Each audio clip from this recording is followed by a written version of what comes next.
Hi, what's your name, darling? I'm Ron Paul. I'm a congressman from Texas, serving in my 10th term. I am the champion of the Constitution. Okay, what's the dream? Now, you know, it used to be that conservatives were against foreign aid. I'm still against foreign aid for everybody.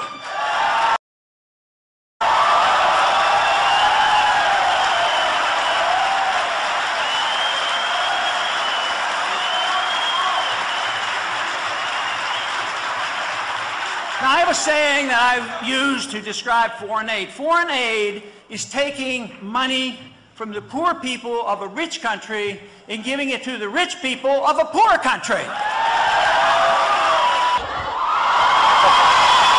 The Federal Reserve creates money out of thin air. They can loan to banks, central banks of the world, to other governments and international financial institutions, and we're not even allowed to know. They resent the fact that when I ask these questions, that they don't have to give us information. That's why the bill to audit the Fed is the first step to ending the Federal Reserve. And why hasn't it worked out so? Now, you know, there's been a lot of talk about the budget deficit, and that's something that I was concerned about, you know, just a few years back, like 1976. And that's why I haven't voted for any appropriation bills during that period of time either. But people are starting to recognize it's bad. You know, we have to do something about it. We have to have a balanced budget amendment and all these things. But, you know, unfortunately, even in spite of the improvement in the Congress right now, we don't have the votes, which is tragic. It's going to continue. And we're going to continue to bail out. We're going to continue to spend the money. Nobody wants to cut. I am sure that half the people in this room won't cut one penny out of the military. And the military is not equated to defense. Defense spending is one thing. Military spending is what Eisenhower called the military-industrial complex, and we have to go after that.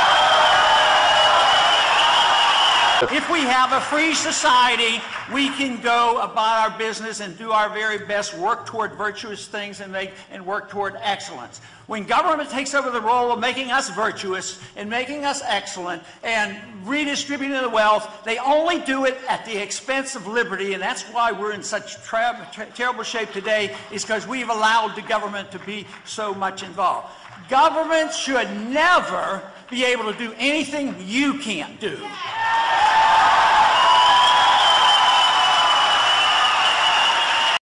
But let me close with comments from Sam Adams. He says, don't worry about it if we're not a majority. All we need is a minority keen on spreading the brush fires of liberty in the minds of men.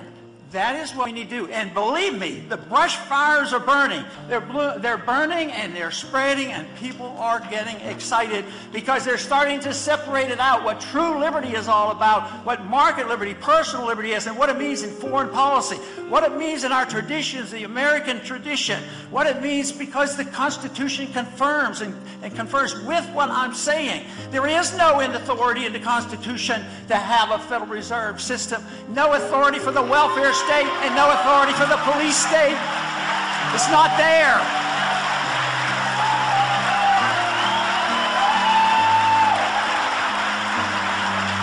We should all assume personal responsibility for promoting the ideals of liberty.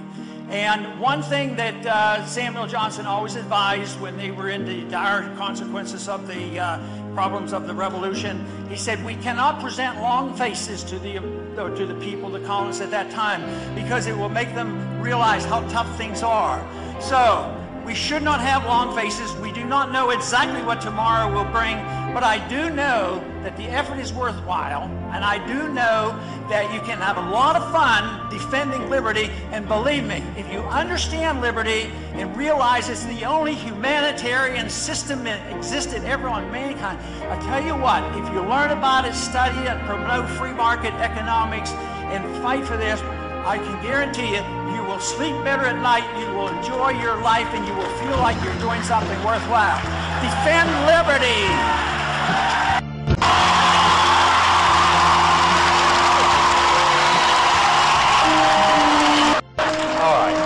Thank you very much. Susan Peers. Without a doubt, that was the biggest surprise I have had in 3 years on this show. When you stood there with that cheeky grin, everyone was laughing at you. No one is laughing now. That was stunning. An incredible performance. Amazing. I'm reeling from shock. About you two, but I am so thrilled because I know that everybody was against you. I honestly think that we were all being very cynical, and I think that's the biggest wake-up call ever. And I just want to say that it was a complete privilege listening to that. It was brilliant.